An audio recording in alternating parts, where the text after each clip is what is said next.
This is Dr. Mike Chupp, your host of CMDA Matters, and today we're going to be talking about and focusing on how to handle a marriage that's in crisis. My special guest is Mrs. Linda Rooks, who's authored her second book entitled Fighting for Your Marriage While Separated, a practical guide for the brokenhearted. You know, there's no question that healthcare marriages, even for those who are most committed followers of Christ, can be very difficult and stressful, both for those in training and those in practice. I wanted to share with you about two CMDA ministries before I get to the interview. CMDA ministries that assist medical, dental, and other healthcare marriages to thrive. Now, the first is called Side by Side. This is a network of nearly 100 local chapters across the United States, and these groups encourage and minister to women who are in healthcare marriages where their husbands are students or residents or are graduates, and they do this through regular fellowship and Bible study. If you'd like to learn more about this marriage-supporting ministry, just go to our website, cmda.org/side-by-side, all one word, /side-by-side. Also, for many years, there's a ministry that my wife Pam and I benefited from in the mid-90s that comes from a commission of CMDA called CMDA's Marriage Enrichment Commission. And that commission has sought to nurture strong partnerships within healthcare marriages. As I said, my wife Pam and I attended one back in the mid-90s in Grand Rapids, Michigan, when I was just in my second year of general surgery practice. It was a tremendous weekend together for the two of us. We were investing in our 4-year-old marriage. You know, as I listened to other doctors around the circle and their spouses sharing their successes and failures, I realized just out of the blue that I was headed down a risky path of putting the success of my surgical practice and the adulation of my patients ahead of God's priority for my young marriage. These marriage enrichment weekend events consist of brief information sessions, some private time for couples to work through assignments which assess their marital relationship, and then some small group sessions which address the unique needs and stresses of healthcare marriages. There are actually two of these marriage enrichment weekends scheduled later this year. One is happening in the very same location where Pam and I attended in Grand Rapids, Michigan, September 25th through the 27th. There's also a second marriage enrichment weekend in Kingston, Tennessee, in the midst of beautiful Tennessee fall foliage, October 23rd through the 25th. You can learn more about these particular marriage enrichment weekends and the whole ministry at cmda.org/MEW. MEW standing for Marriage Enrichment Weekend. Well, I want to get us now to that interview, and I want to introduce my special guest, Mrs. Linda Rooks. Linda Rooks is the author of Broken Heart on Hold, Surviving Separation, as well as Fighting for Your Marriage While Separated, a practical guide for the brokenhearted. Linda knows what it's like to fight for your marriage. After being married for more than 20 years, she and her husband were separated for 3 whole years before reuniting. They've now been married over 40 years. And today, not only is their marriage thriving, but together they lead a crisis marriage class in Central Florida. As a freelance writer, Rooks' writings have appeared in many national publications, including editions of Chicken Soup for the Soul, Focus on the Family, Home Life, and Today's Christian Woman. She has appeared on TV and radio across North America.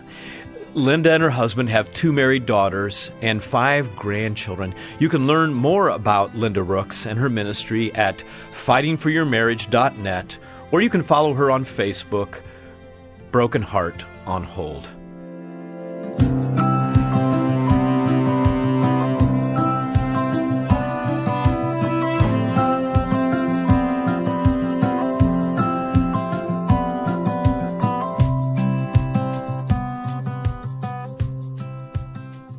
I want to welcome to the microphone Linda Rooks. Thank you very much. It's great to be here with you. Well, tell us just a little bit about your story and bring us up to the writing of the book, Fighting for Your Marriage While Separated, Practical Guide for the Brokenhearted. I always wanted to write, but God always took me on a lot of detours. I didn't get quite to it. But then my husband and I hit a snag in our marriage, and in fact, it was a crisis. And he left, actually. We ended up being separated for 3 years. During the time that we were separated, for me, it was a very traumatic time, a painful time. And I didn't know what I was going to do. I didn't know how I was going to deal with one moment at a time. And so since I was a writer, I would sit down many times and just write my feelings and my thoughts until God brought me to a place of peace. And I did this over and over. And when my husband and I did finally get back together, I looked at some of the things I'd written and I thought, these might be able to help other people. And I showed them to him, and he read them, and he said, Linda, this is a Romans 8:28. This is how we can take the pain that we've suffered in our marriage and use it to help other people. Those writings ended up becoming my first book, which was Broken Heart on Hold. And then I think the one you want to talk about today is my second book, which is called Fighting for Your Marriage While Separated. The second book resulted because after the first book came out, I got so many emails from people who were going through that same kind of thing, and they wanted answers, and so I would write them back, and I ended up with a ministry online, and then my husband and I decided to start a ministry in our church called Marriage 911. Yes. And we've been doing that now for, 13 years, I believe it is.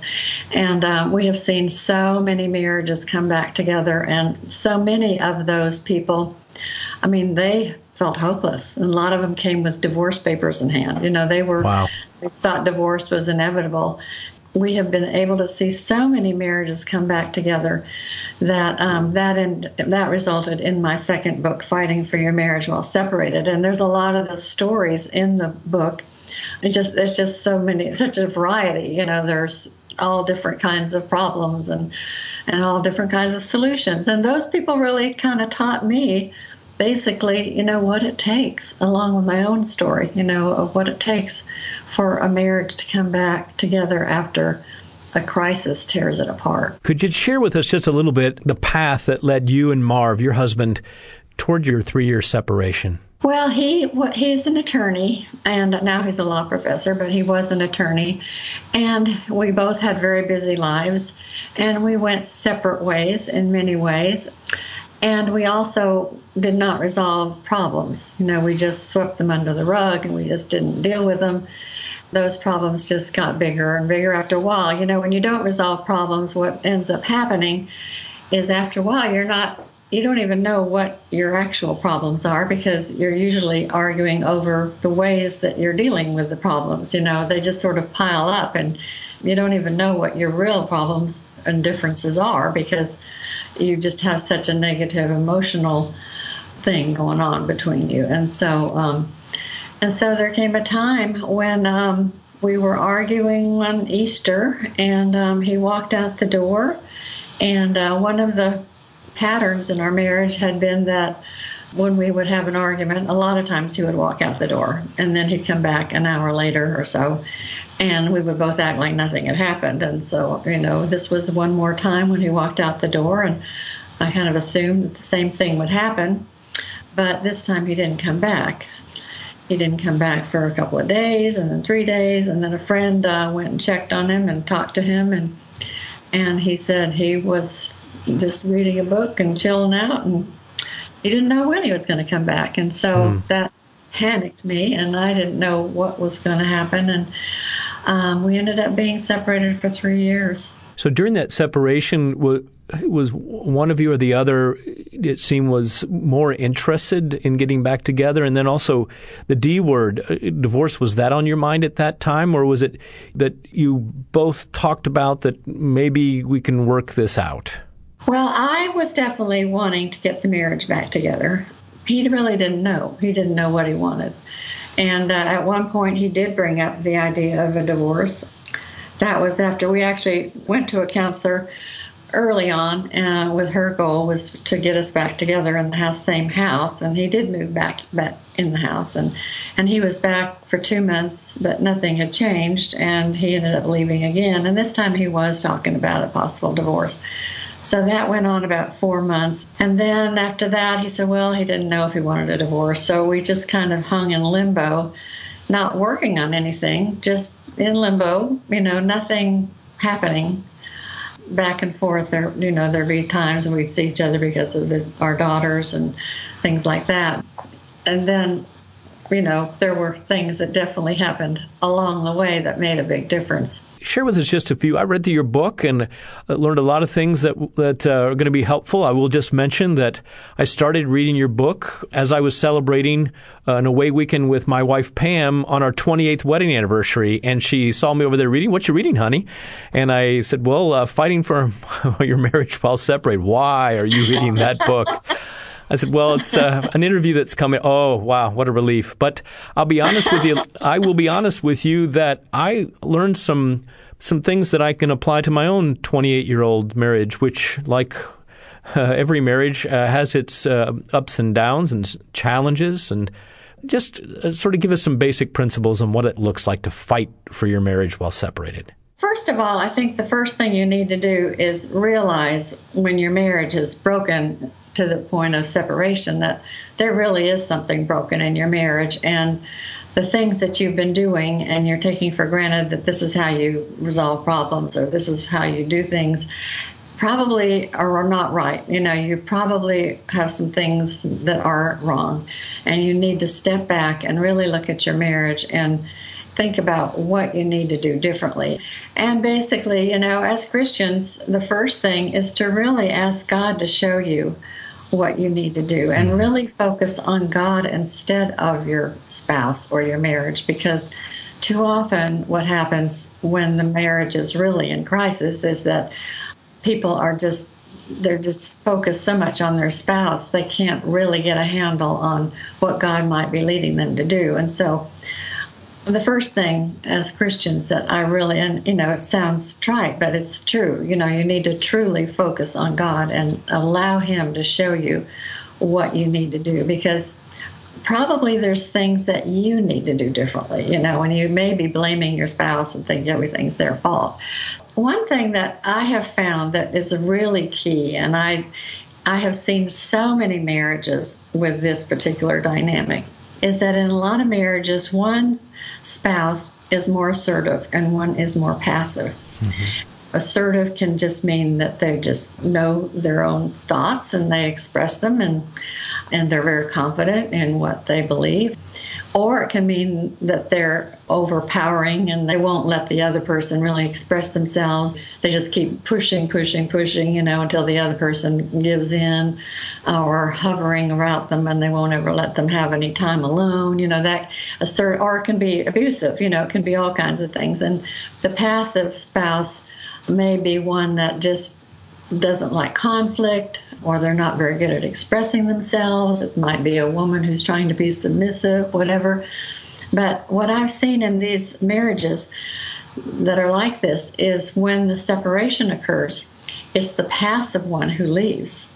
And it's because they have come to a point where they don't feel any power in the marriage. They feel like the other one is just overwhelming them, and they just are being suffocated and they leave. And so the assertive person, of course, is the first one who usually can do something about it, and they can, make some changes in themselves where they give their spouse more freedom to be able to express themselves and be, who they are and have opinions and, and the assertive person, a lot of times they feel like they're right, they've got the right opinions. Everybody should just agree with them. If the more passive one is not expressing themselves, they just kind of figure, well, they're going along and everything's fine. So, but that's a very common dynamic. And in your book, Linda, you recommend that really giving the one who leaves space, the one who's trying to fight should give space to the one who's left. And so that must be a challenge for spouses separated to hold off and give space to the one who's, as you say, passive and feels like now the only way to deal with this marriage is to leave. Absolutely. And it's actually the opposite of what most people want to do. When one spouse leaves, the one that's been left behind, and particularly if they're the more assertive one, they want to just chase after them and find out what they're going to do and when they're coming back and why is this happening and let's go to counseling and everything like that. And so giving them space is the last thing, that comes to their mind. But it is extremely important because if the person has left, undoubtedly they are running from some kind of conflict. The conflict might be in the home. The conflict might be just something in their own heads. They may be dealing with things on their own that they need to kind of sort out and have some time for. So, that's a really, really important principle. You spent a whole chapter talking about getting help from the outside, and that not all help on the outside is worthy of pursuit. I was so surprised to hear that some counselors just right off the bat say, oh, this is hopeless. You need a divorce. Yes. Yeah. That to me was a really important chapter to put in my book because I have had so many people come to our classes and they've said, we had a counselor that said, can't believe you're even putting up with this anymore. And yet they ended up getting their marriages back together and they're happy, today. So I saw this so often. And so it's really important when people go to counseling for marriages that they really get a marriage counselor because, a lot of times you just think, I'll go to a Christian counselor and that should be fine. But if a counselor has not had specific marriage training, they aren't handling the counseling situation the way a marriage counselor would, because a marriage counselor recognizes that they're dealing with three different clients. There is the man, there is the woman, and there is the marriage. And they need to be able to minister to all three of these. And so a person who's untrained as a marriage counselor will just immediately think it's hopeless because they don't know how to identify or deal with the dynamics that are undermining the relationship. So the person who is a marriage counselor understands all these dynamics and knows how to deal with it. So it's really important to make sure that it is a marriage counselor that you go to and not just a nice Christian counselor. It will help you as an individual. They want to know how you feel and that kind of thing. But with a marriage counselor, it's very different. Well, what advice could you give for friends or family who are looking in, walking alongside one or both spouses and seeing this marriage in the midst of crisis?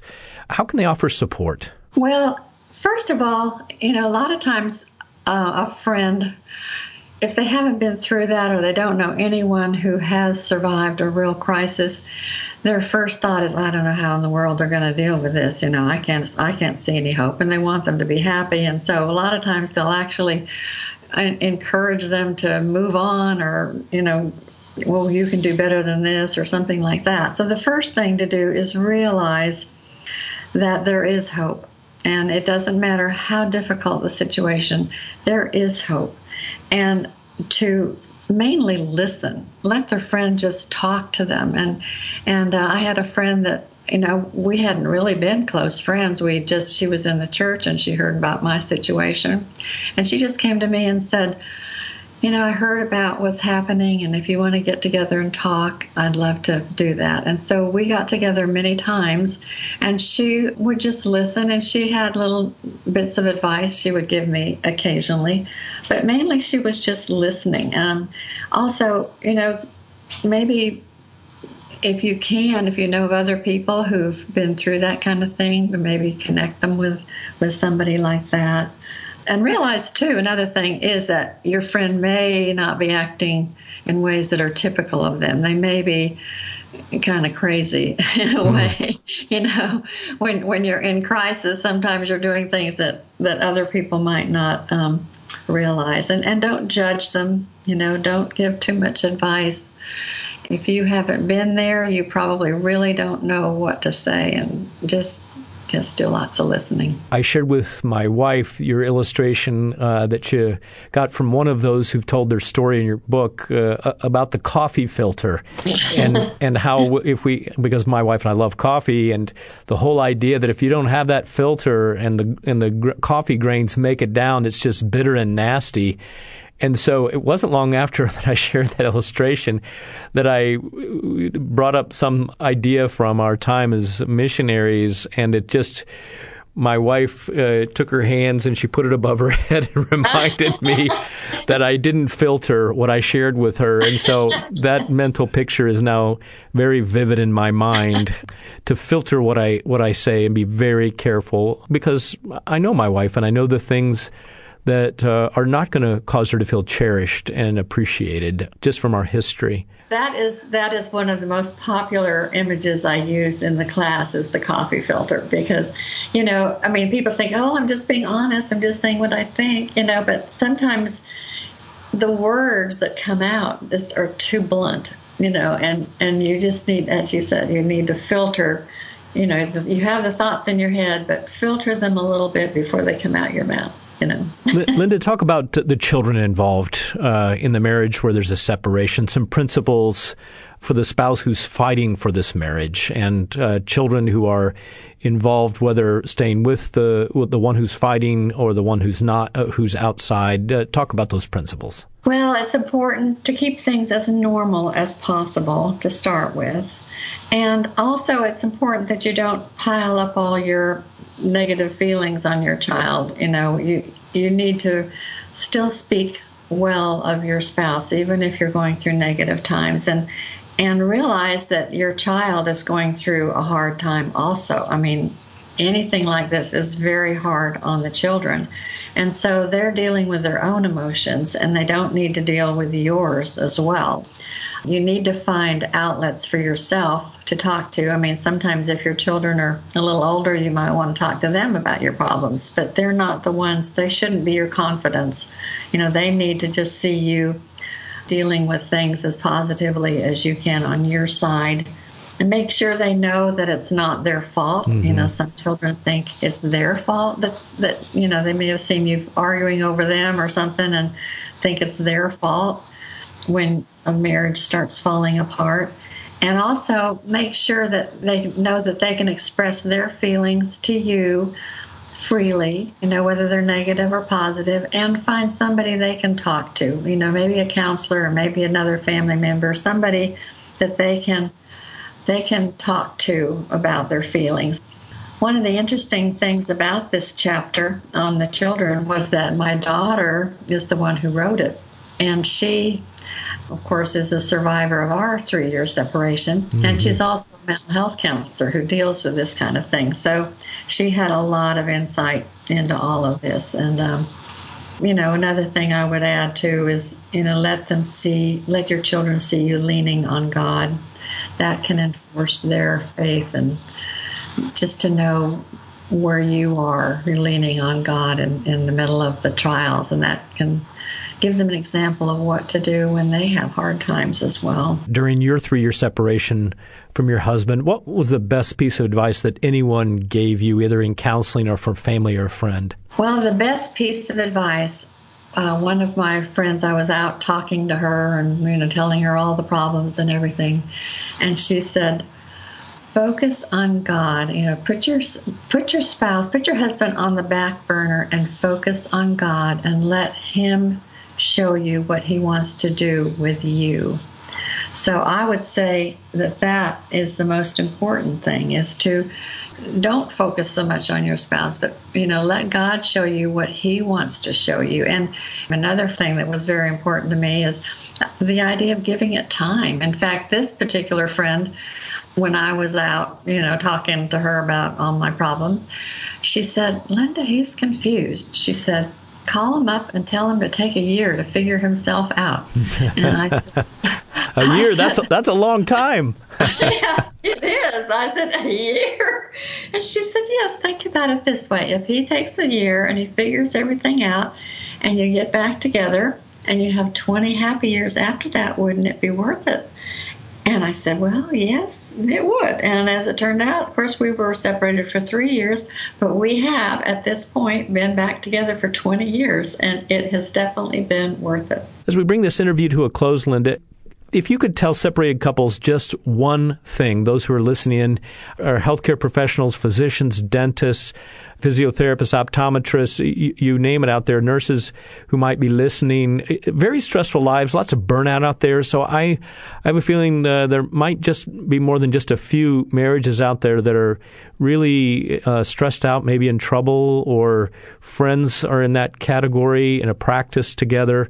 What would you tell separated couples who are listening, someone part of a marriage, husband or wife who's listening in? Well, the first thing I'd say is there is hope. There really is. And the second thing would be to give it time. Don't put time limits on God. Give God the ability to do what he needs to do in each of your lives, because we all are fractured people. We all need to make changes. And if you give God the time to work in each of your lives, you can come back together as whole people, both of you healthy, and have a healthy marriage. So that would be my number one thing. Thank you for sharing your heart and for this book. And I thank you for joining us today. Well, thank you for having me. I enjoyed it.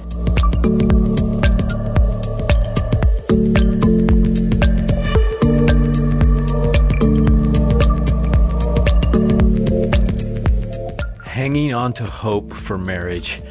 Pam and I lived among Kenyans for a couple of decades, and we found that divorce is actually quite rare among Africans. So it was an amazing adjustment for us to be back in the U.S. context for ministry. I've grieved over the number of broken marriages and hurting couples just in my own sphere of life and ministry in Bristol and within CMDA.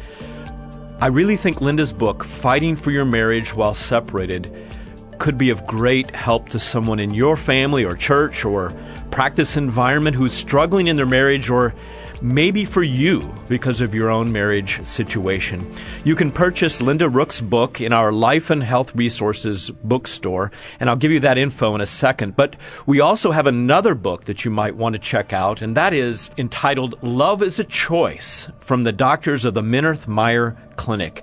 If you say things like, I just keep telling myself that if I try harder, I'll be able to fix him or her, then this book is for you. The Minirth-Meier doctors have written this book, which describes 10 proven stages for recovery from codependency. They emphasize the critical stage of seeing God's unconditional love as the answer to your deepest emotional needs and your hunger for love. You can call us toll-free for either one of these books at 888-230-2637, and one of our staff will help you, or just go to our website, cmda.org/shop, S-H-O-P, and you can order either one of these books. This week I want to let you know about a special opportunity, both to learn and to provide a civic service. The U.S. Department of Health and Human Services, HHS, is seeking expert reviewers for grant applications for the Title X Family Planning Program. This is a new day for Title X. As the program rules have changed, it makes it now possible for pro-life groups to participate. It's a wonderful opportunity for you to learn how the federal grant system works, especially if someday you might just be interested in receiving a grant yourself in your practice or clinic. It's a chance for you to ensure that our federal tax dollars go to groups that are very deserving and will provide the very best care for those in need. The task can often be done from your home and involves a modest stipend to compensate you for your time. To learn more, just visit our Freedom to Care, Freedom numeral 2 Care webpage at freedomtocare.org/Title-X, Title-X. Lord willing, we will be back next week with another edition of CMDA Matters. But until then, I want to leave you with a powerful admonition from King Solomon for all you husbands and wives, and yes, a charge to all you singles. It's from Proverbs 4:23. I call it the Great Caution, because Solomon says, Guard your heart above all else, for it determines the course of your life. We'll see you next week.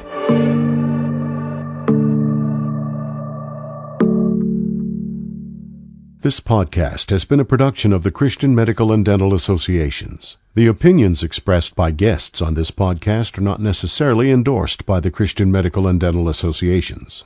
CMDA is a nonpartisan organization that does not endorse political parties or candidates for public office. The views expressed on this podcast reflect judgments regarding principles and values held by CMDA and its members and are not intended to imply endorsement of any political party or candidate.